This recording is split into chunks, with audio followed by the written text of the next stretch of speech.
जी से कहते हैं कि आप मुझको कंदर्प ऋषि की कहानी सुनाइए। कंदर्प ऋषि कि कैसे उन्होंने सृष्टि के संचालन में अपना सहयोग किया। अब विदुर जी कहते हैं, सुनिए। कंदर्प ऋषि एक ब्रह्मा जी के पुत्र थे और ब्रह्मा जी ने अब जैसे अपने सभी पुत्रों को सृष्टि के संचालन के लिए मदद करने के लिए कहा और उनके पुत्र का जो उत्पत्ति करने का उद्देश्य भी उनका यही होता था। इसी प्रकार उन्हें कंदर्प ऋषि से भी कहा कि आप सृष्टि के संचालन में मेरा सहयोग करिए और सृष्टि को आगे बढ़ाइए।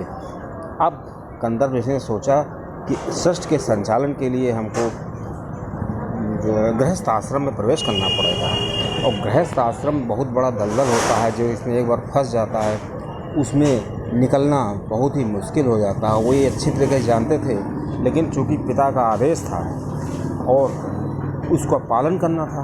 लेकिन जो कंदर्प ऋषि थे वो बहुत ही ज़्यादा जो है सन्यासी प्रकृति के थे। वो हमेशा सन्यास की तरफ जाना चाहते थे। वो हमेशा भगवान में अपना मन लगाए रहना चाहते थे। चूँकि पिता का आदेश था, इसलिए उन्होंने एक बीच का रास्ता निकाला। उन्होंने सोचा तो गृहस्थ में प्रवेश तो करना ही होगा, लेकिन उसके पहले एक ऐसा स्तंभ बना लिया जाए कि अगर गृहस्थ आश्रम में कभी ज़रूरत पड़े वहाँ से लौटने के लिए, उस दलदल से लौटने के लिए, तो एक ऐसा सहारा मिल जाए जो हमको भगवत प्राप्ति करा दे। इसलिए उन्होंने सोचा कि श्री विष्णु भगवान की तपस्या की जाए। इसलिए उन्होंने सरस्वती नदी के किनारे तपस्या करना शुरू किया। लगभग 10,000 वर्षों तक उन्होंने तपस्या की।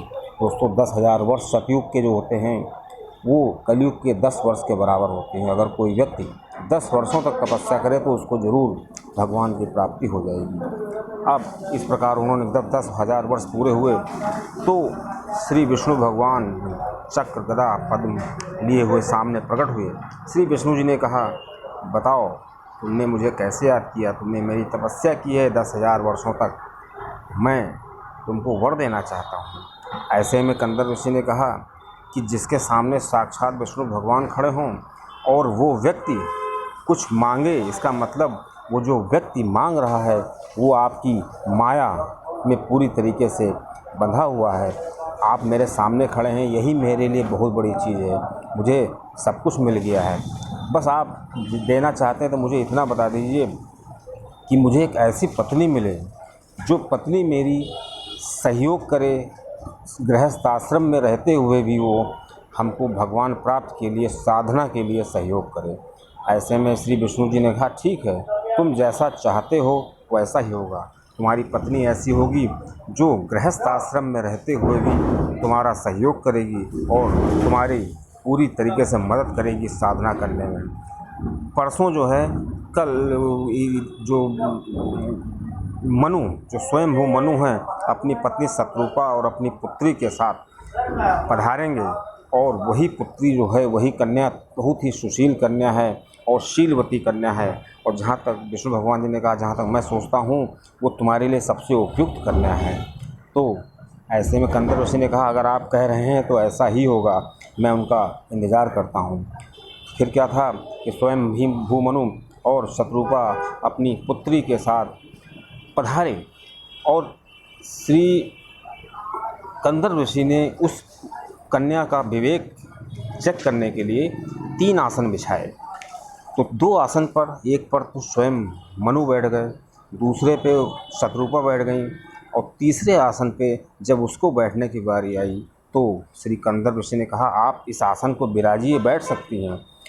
तो वो कन्या जो थी मन में सोचने लगी कि ये आसन मेरे पति ने बिछाया है, तो पति के बिछाए हुए आसन पर हम कैसे बैठ सकते हैं, और अगर पति के बिछाए हुए आसन पर हम नहीं बैठते हैं तो पति का अपमान होगा, इसलिए हमें वहाँ बैठना भी ज़रूरी है। तो इसलिए उसने क्या किया कि अपना दाहिना हाथ आसन पर रखा और ज़मीन पर बैठ गई।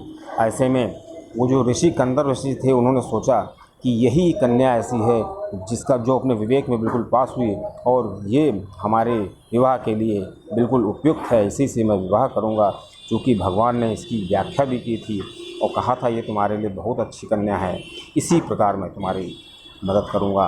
दोस्तों, उसी आपको बता दें कि सिर्फ जब विष्णु भगवान जी वहाँ से गए, कंदर्प ऋषि जहाँ तपस्या कर रहे थे, तो जब विष्णु भगवान ने कहा तुमने 10,000 वर्षों तक तपस्या की है, मुझसे कुछ नहीं मांगा है, मुझे बहुत दुख हो रहा है कि मेरा जो शिष्य है, जो इतने वर्षों तक तपस्या कर रहा है, मुझसे कुछ मांग नहीं रहा है, वो बहुत भगवान करुणा से भर गए और उनके आंसू निकलने लगे। उनके इतने आंसू निकले कि उनके आंसुओं से एक सरोवर बन गया।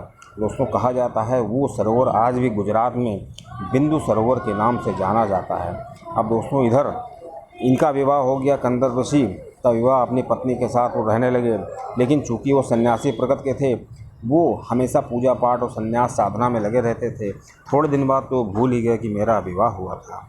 अब जब लेकिन उनकी पत्नी जो थी पूरी तरीके से उनका सहयोग करती थी।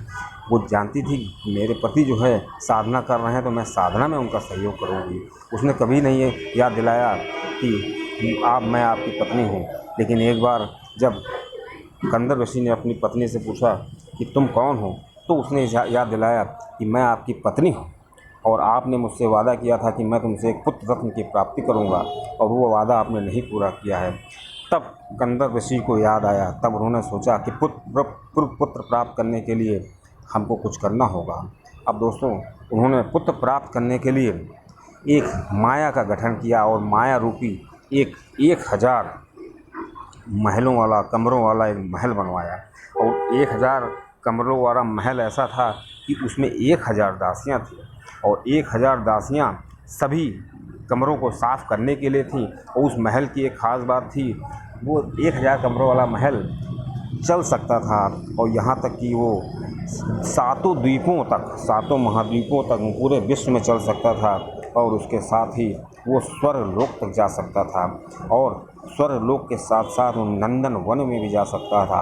और नंदन वन वो जगह है जहाँ पर इंद्र अपनी अप्सराओं के साथ नृत्य किया करते हैं। बहुत ही रमणीक स्थल है। इस प्रकार उनका जो जहाज़ था 1000 कमरों वाला, वो तैयार हुआ। और अब कहा जाता है कि कंदर ऋषि ने जो जहाज़ बनाया था, वो जहाज़ आज तक ना बना है ना कभी बनेगा, और उनका बिल्कुल अलग जहाज़ था।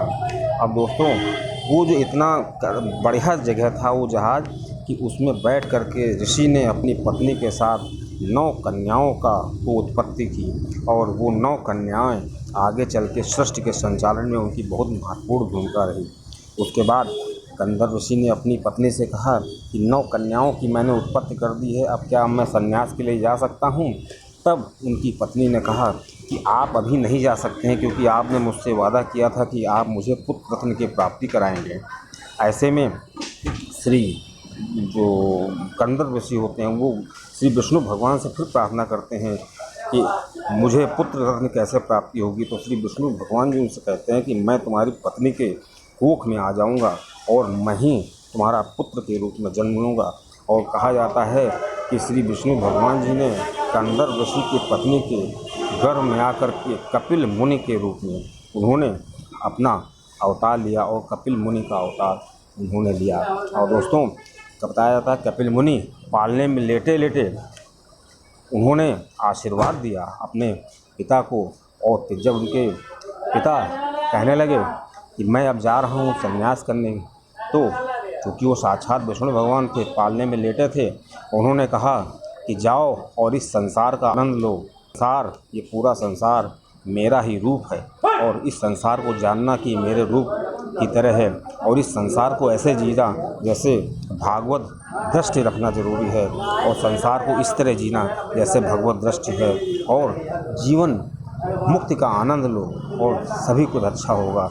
और उन्होंने अपने पिता जो पालने में लेटे थे उनकी परिक्रमा की और अनुभव किया कि मेरे पिता हमारे साथ हैं, और वो सन्यास की तरफ चल दिए। लेकिन उनकी पत्नी ने कहा, ये जो 9 पुत्रियां आपने पैदा की हैं, इन पुत्रियों का क्या होगा? इन पुत्रियों का भी तो विवाह करना है। अब जो कंदर ऋषि थे वो फिर थोड़ा परेशान हो गए। इस प्रकार उन्होंने इस बार सोचा कि चलो ब्रह्मा जी से मदद लेते हैं। वो अपने पिता से उन्होंने मदद ली कि ये जो पुत्रियां हैं इनका हम क्या करें। तो श्री ब्रह्मा जी ने कहा, ये जो पुत्रियां हैं इन सब का विवाह की जिम्मेदारी मैं लेता हूँ। मैं इन सब का विवाह करा दूंगा, किसी न किसी रूप में इनका विवाह करा दूंगा। बताते हैं कि दोस्तों, वो जो कन्याएं थीं, जो ऋषि कन्याएं थीं, वो आगे चल के बहुत बड़े ऋषियों के साथ उनका जन्म विवाह हुआ और उन्होंने सृष्टि के संचालन में अपनी महत्वपूर्ण भूमिका निभाई और जो 9 कन्याएं थी, 9 कन्याओं का विवाह बहुत ही जाने माने ऋषियों से हुआ और वो ऋषि जो थे उन्होंने सृष्टि के संचालन में अपनी महत्वपूर्ण भूमिका अदा की। इस प्रकार कहा जा सकता है कि कंदर्प ऋषि चूँकि कपिल मुनि इनके पुत्र थे, इसलिए सृष्टि के संचालन में इनका बहुत ही महत्वपूर्ण योगदान है। और जो कपिल मुनि थे ये कोई साधारण मुनि नहीं थे, इन्होंने अपना कर्म